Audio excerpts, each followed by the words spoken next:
So, tell me something terrible.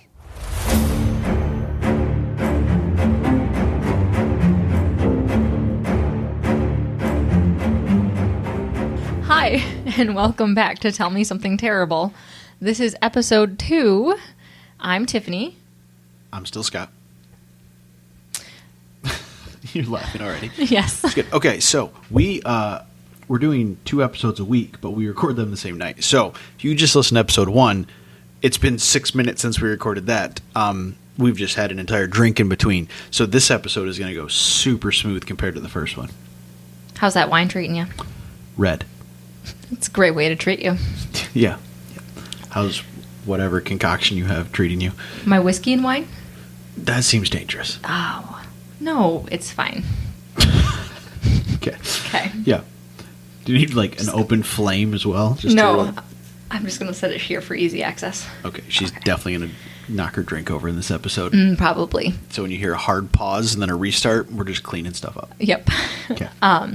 So for this episode... we talk about terrible things. In case you didn't listen to episode 1, which is fine. Welcome. And we're married, so just ignore us. But, so yeah, she says terrible things, and I listen. Okay. / interrupt. All the time. All the time. Ready? Yep. All right. So today's episode is going to be a tad more depressing than the last episode. So I am going to start with a trigger warning. This story does mention. Feature. No, yes. It's the focal point. Well, you're going to be happy about it at the end. Wait, what? Oh, it just keeps getting worse. You won't be sad about it. It mentions. Don't tell me how to feel. It mentions a suicide. It mentions a suicide? Well, I mean, like, there is like a suicide. In passing? Yes. No. Yeah. It involves a suicide in some point. So Our anti-hero is going to be suicided? Commit suicide. That's how you say that.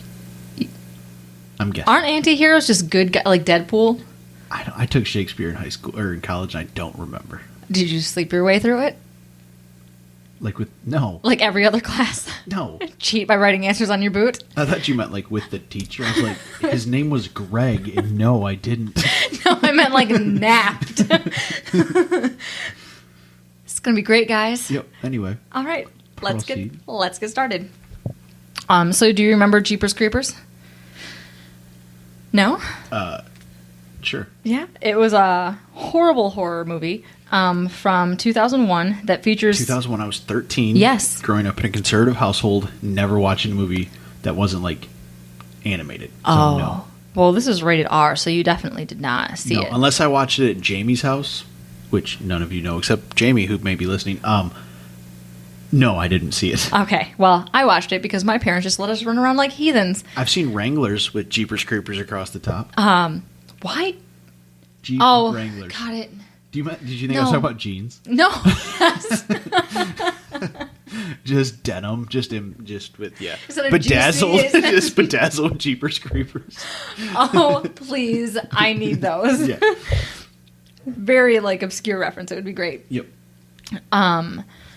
So it's a horror movie from 2001 that features some monster that has to consume parts of people in order to gain whatever organ he needs. It was vastly... So it's like the Wizard of Oz, just super, super dark. Yeah, it was... I need a heart, but I have to eat one. Okay. I was very underwhelmed by the whole movie. I hated it. Sorry for people that actually liked it. So the opening scene involves... Yes, I'm sure there was more than one. They made 4. Just kidding. They've made 3 and just released a trailer for a 4th Jeepers Creepers in August. That tells you how bad it was. Yeah. Like, they're still making it. The trailer was released in August of last year. So, yeah. I'll tune in for that 4th one then. Mm-hmm. Oh, that's what we should do. No. Whoa. You don't want to have a Jeepers Creepers marathon after this? No. You will after I describe the intro. You ready? Sure. Okay. The intro to your story, the intro to Jeepers Creepers? Both. Terrific. Yes. Wait, is this suicide or cannibalism? I'm confused about this. All right, murder. Just read it. It gets worse. So, you murder who? So, the opening scene involves 2 siblings bickering with each other. One is that one kid from... he was in a ton of stuff. Like, the guy is kind of scrawny, little nerdy looking. He's got brown hair. He was in the movie with a weird kid that goes, Justin Long? Maybe. That was a kid from Accepted. Yes! Is it? Yes! Wow. Yes! I knew you would know. We live together. And we've known each other for... Too long. The answer's 13 years now. I knew you'd know him. I actually saw him today because he has a podcast. Does he really? Yeah, it's called Life is Short with Justin Long or something short. But it's punny enough where I recognized it. Of course. Yeah. So they are driving in an old car, the opening scene of this movie, down some winding country road, and this huge, bulky, steampunk-looking tank of a van comes tearing up behind them, honking like a crazo. And it's Jack Black from School of Rock. No? Okay. No. Nope. Close. So he almost runs them off the road. Then eventually it passes them, and there's a close-up shot of his license plate. And then the two teens spot this dude behind this decrepit old rundown house, dropping very obvious human-shaped bodies down a culvert dug straight into the ground. And so the sister goes, wrapped up in a sheet with red stains on it. It'll come back. Like a good callback. Okay. Sad callback. Anyway, he sees them seeing him and tears off after them again and rams them off the road. Cut to the next scene. The siblings are, of course, investigating the old house with the culvert, and cue the ominous murder of crows and the nasty smell of dead bodies. So the movie continues, and it gets worse from there. Like more tragic, or actually just gets terrible? Oh, it's so bad.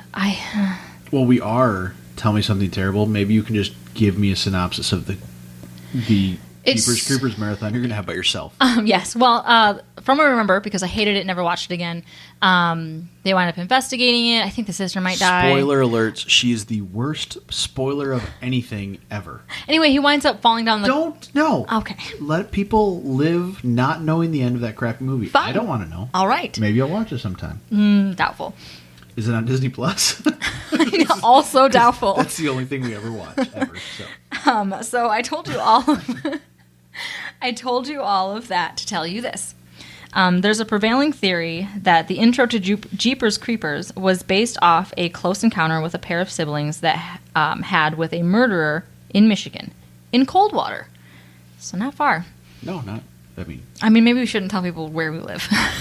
We live around. I actually don't know which direction Coldwater is from here. So. Oh, it's very unlike a Michigander. Are you sure you're from here? Yeah, I just don't know which direction Coldwater is. She's pointing with her pen. Don't worry. Secret's still safe. Yes. Although you can just Facebook search our names and it'll tell you where we live. So that's cool. How about you don't tell people how to stalk us? That'd be great. Both people listening to this do not care. And they already know us. Valid. So this specific event was featured on Unsolved Mysteries, which quickly brought an end to the tragic story of the death of Marilyn Depew. Depew. Never mind. Don't. She dies. Don't. You can make her husband, though. I was just going to make a Pepe Depew. Sorry. That's all I have. Is cartoon references from the 90s. Ray and Mary Thornton recalled that day in an interview with the aforementioned Unsolved Mysteries, Easter Sunday, 1990, outside of Coldwater. This particular set of siblings were going for a drive through the country, which one was wont to do in the Midwest. The pair were southbound on Snow Prairie Road when a van came hurtling up behind them, passed them, and kept driving in a massive hurry. Because it is the Midwest and we have nothing better to do but go on drives and play license plates games, Ray and Mary made up a game of their own. Follow the crazy man in a van? No. Let's find someone who looks super suspicious and follow them. That's safe. Yeah. No. Mm-hmm. Just wait. It's like you know the story already. I don't. So they come up with one-liners based on the plates of other vehicles. And because of this, they specifically remember the first two numbers of the van's plates were GZ. Several miles down the road, the Thorntons came across the same van, only this time it was parked behind an old schoolhouse, holding on to what Mary described as a bloody white sheet. Ooh. Callbacks. So they kept driving. A few moments later, the van sped up behind them again and tailgated them for nearly 2 miles. Finally, Ray pulled off the road, and when he noticed the van had also pulled off, the Thorntons turned around to try to get the rest of the plate number and as many details as they could because they were sus. By the time they turned around to investigate further, the man in the van was replacing his plate with a different one, but the passenger door was wide open and, of course, covered in blood. Now the Thorntons were very sus. They decided to investigate even further, so they headed back to the old schoolhouse and found the white bloody sheet shoved into an animal. Shoved into an animal? Nope. Shoved into an animal hole, left an entire word out. What year was this? 1990. Okay, so like before like true crime podcast. These two would definitely be into true crime. Oh, if for they sure. were this suspicious and Followed doing them. diligence and trying to get license plates. Yes. Yeah, Okay. and they wound up they told this story in an interview on Unsolved Mysteries. So they're like super deep into it. Yeah. So then at this point, the two made the decision to go home and contact the police. So that entire interaction is the inspiration behind Jeepers Creepers. So... Is that where the stories part? Yes, very much so. Okay. I promise this guy's not quite like a cannibalistic murdering monster that lives in the woods. So he eats an arm? Yeah. No. It does snap back to reality after this. Changing a license plate with one arm would be very difficult. For the record. Yes, and no eyes. Or driving in general, and like murdering people. Yeah. No eyes? Jeepers Creepers doesn't have eyes? You don't know the song? Jeepers Creepers, where'd you get those peepers? Yeah. Jeepers Okay, Creepers, sorry. where'd you get those eyes? Yeah. I was in band. Can't sing. I digress. It came through beautifully. Didn't it? Yes. I could imagine. I just didn't put that song together with the actual movie. Mm-hmm. Okay. That's where it came from. Thank you. I know. I now know that. So this particular episode of Unsolved Mysteries aired on March 20th, 1991. That night in Vicksburg, Mississippi, a sheriff by the name of Paul Barrett and his wife were watching, and so was one Dennis Depew. So let's back up to the events leading up to the airing of that particular Unsolved Mysteries episode. Marilyn and Dennis Depew had an unhappy marriage in the later years of their relationship. After several years and raising 3 children together, the marriage became tense. Dennis became withdrawn and was accusing Marilyn of pitting the children against him. And as for Dennis's treatment of Marilyn, she told her lawyer that Dennis was controlling, trying to ruin her life, and wouldn't allow her to make any decisions of her own. A lot of he said, she said, right? Yeah, that sounds healthy. Yeah, doesn't it? Yeah. Real healthy. Yeah. Especially with what happens next. Just getting, the kids on my side. Oh, yeah, totally. Yeah. She wasn't. He was crazy. Marilyn finally worked Of up... course you would say that. Ouch. Proceed. He's going to be a murderer or something. I'm going to regret that in 4 minutes. Yes. Proceed. Yes. Marilyn finally worked up the courage to file for divorce. It was finalized in December of 1989, and while Dennis was a total prick, apart from the fact that he actually murdered her... Whoa, wait, what? I know, right? Who did he murder? He murdered his wife. Oh, okay. Yeah, I told you. So it didn't take 4 minutes for you to regret that They just got joke. divorced. I didn't realize they were murdering people already. Yeah. Jeez, Dennis, calm your tits. So it didn't take you 4 minutes. It took you 4 seconds to regret that No, joke. it's been at least, okay. Proceed.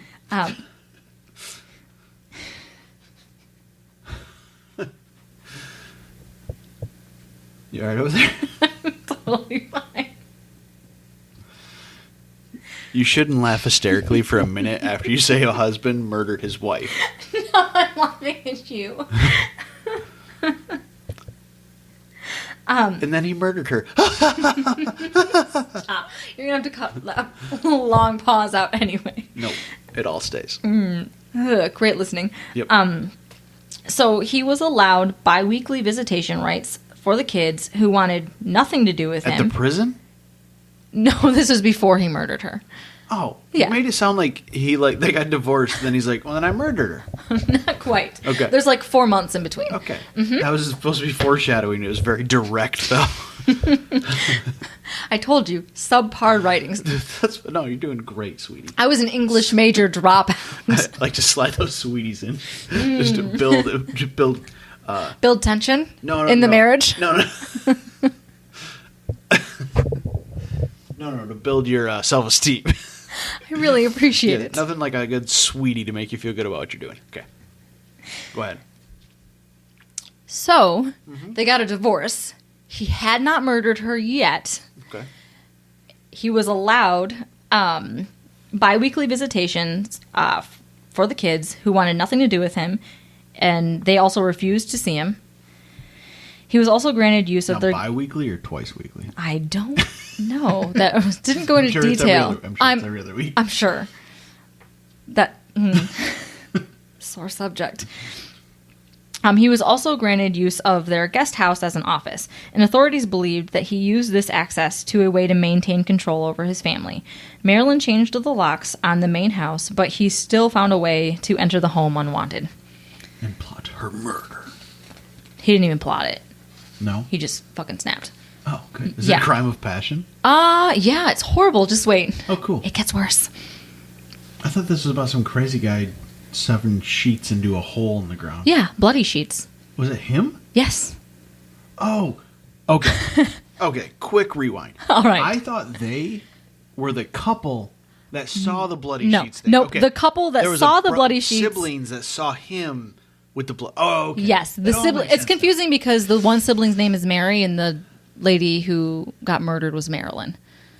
No. That's not where I was confused. Am I just that bad of a writer? No. Oh, okay. I just wasn't paying attention. Clearly. We need pictures. We can do that next time.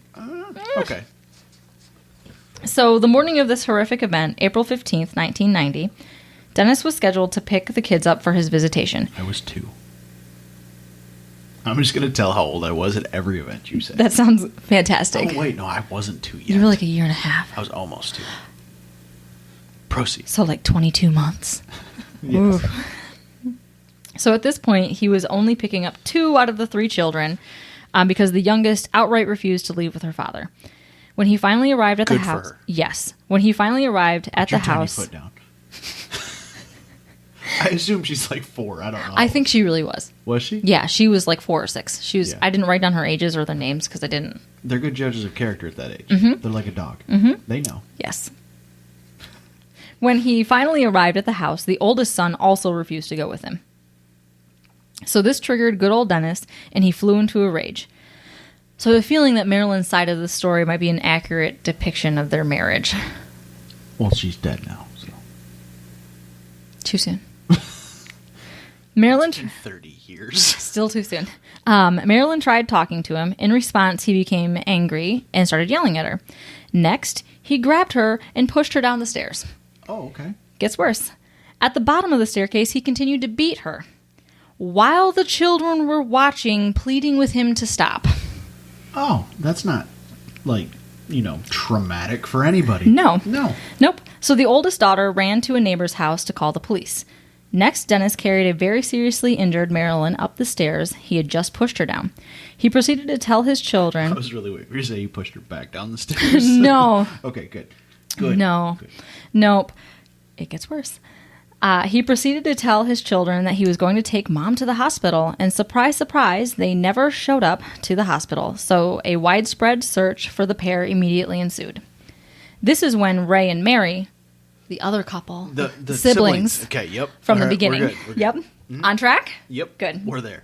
Stepped into the picture. Dennis driving like a madman, hiding evidence in his estranged wife's body, apparently leaving behind enough witnesses in the process. So the next day, April 16th, highway workers found the body of Marilyn Depew, which I wish I found her maiden name, but I couldn't find it.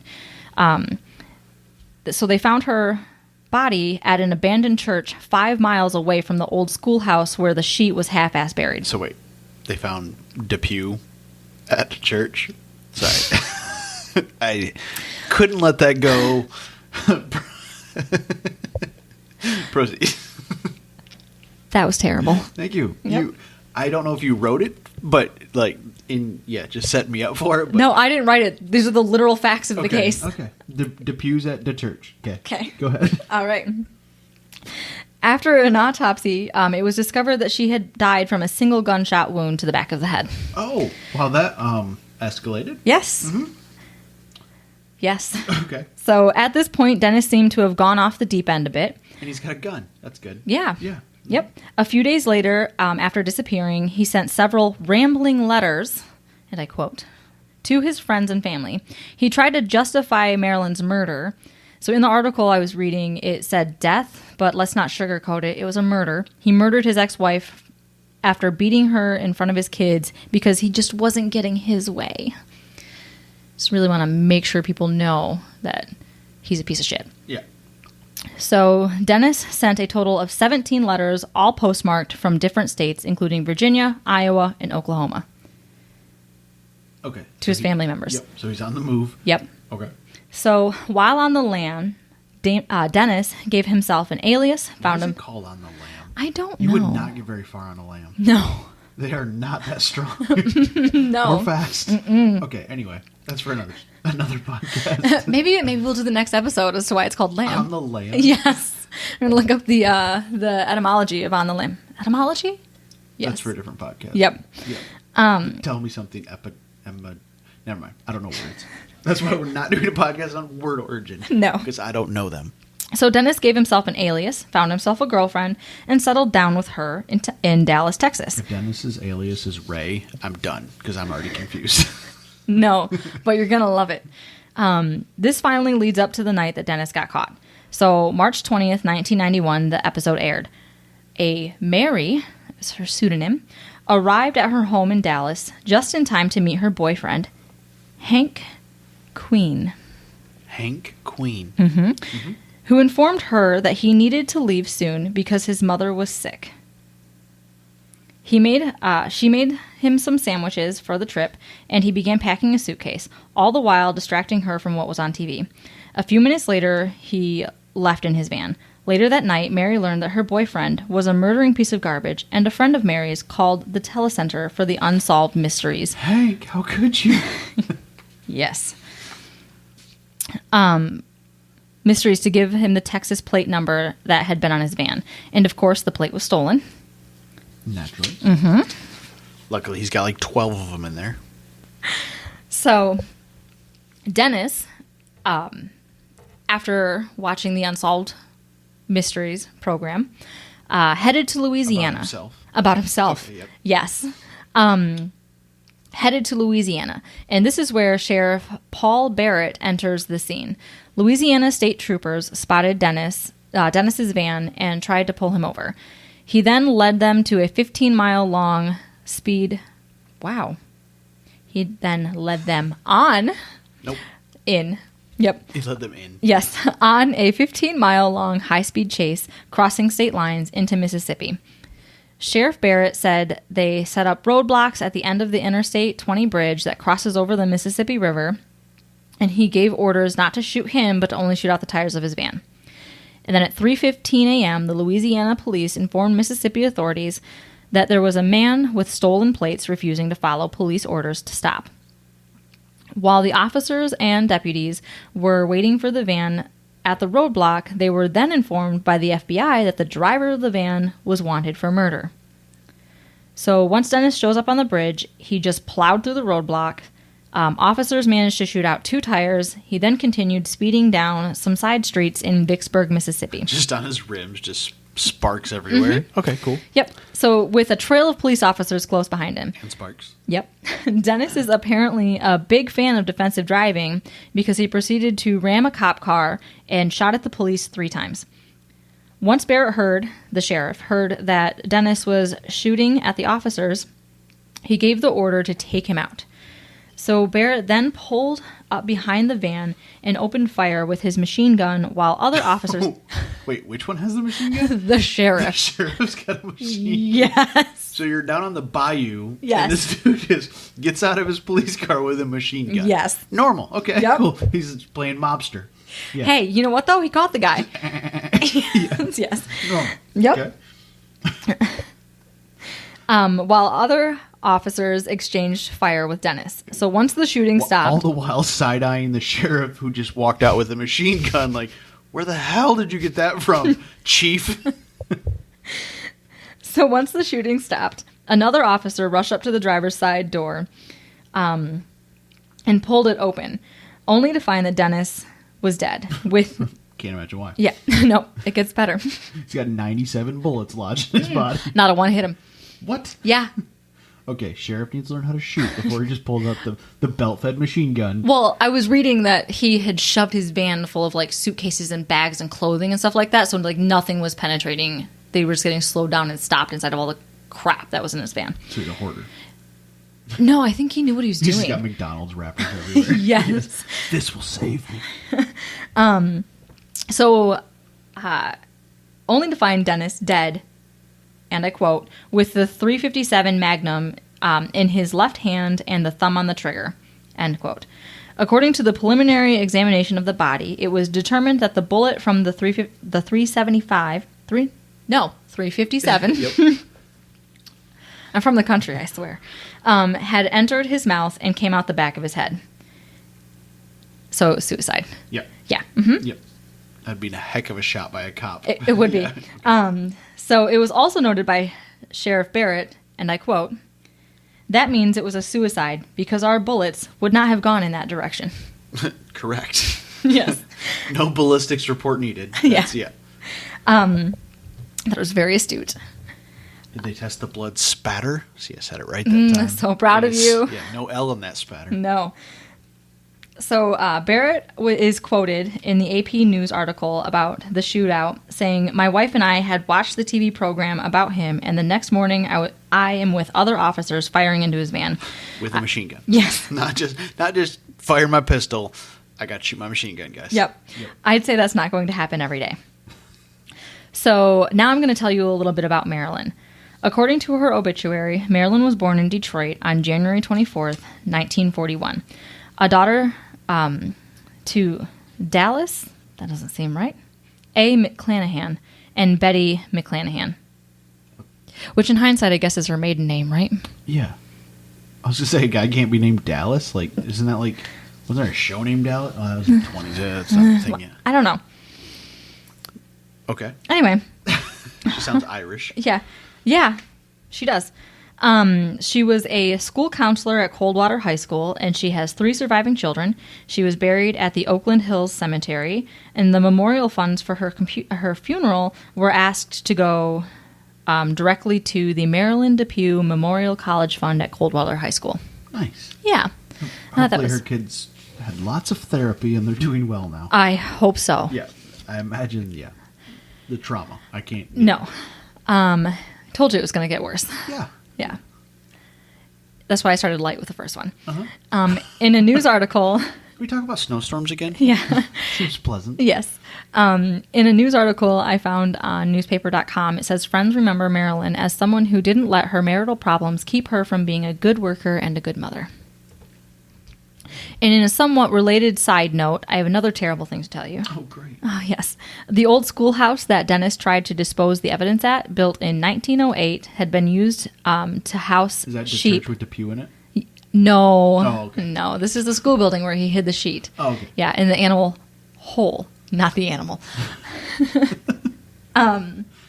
So it was built in 1908. It had been used to house sheep and was owned by a Dave Huber, was the subject of a probable arson fire.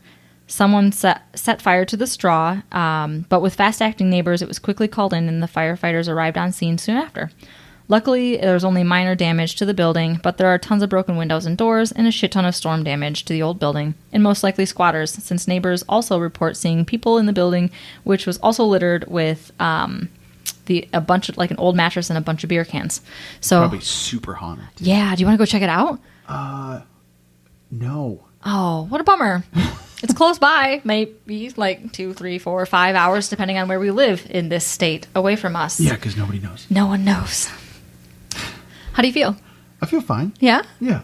So, The gunshot was the most surprising part. I just assumed the staircase and the bludgeoning was going to kill her. Mm-mm. The gunshot seems a little overkill. Well, Yeah. overkill. That's choose your words wiser. A little too on the nose. Yes. But no. I thought the machine gun was going to get him though. But you did say suicide. I did. I guess I should have known. Mm-hmm. But why? I don't get. I mean, I guess he just don't want to be in jail. Yeah, that's exactly why. He didn't want to deal with the charges. He knew he was going to go to jail. Yeah, he was SOL. Yeah. We don't have the death penalty here, though, do we? No. You just spent life in prison. No. Michigan was one of the first states to abolish the death penalty. I wonder what year that was. I don't know. Before 90. Or Yes, 91 definitely. Like, but I think before 1900s. I'll have to look it up. So his kids are like our age. Mm-hmm. That's, yeah. I mean, a little older than us, but yeah. Yeah, similar-ish. Mm-hmm. Huh. That's terrible. Yep. All right. Well, episode 1, pretty chill. Episode 2, a little less chill. Episode 3, she's probably going to talk about the Holocaust. Who knows? Ouch. That's not going to escalate that quickly, but thank you. Okay, good. Because then I don't know where we go from there. No. Mass extinction. Yes. Well, we're working on it. Yeah. Yeah. But we appreciate you guys listening. If you listened. If you got to this point, you're like a real OG. Episode 2, minute 30, whatever. Congratulations. Yeah. Yeah. You're pretty terrible. And we mean that in a good way. But, all right. You good? I'm good. All right. See you guys next time. Okay, bye. Bye.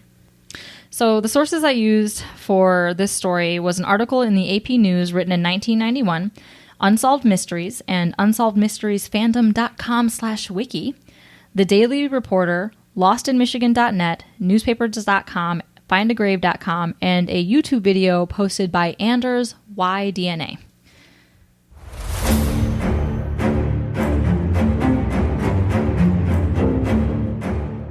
Oof, that was terrible.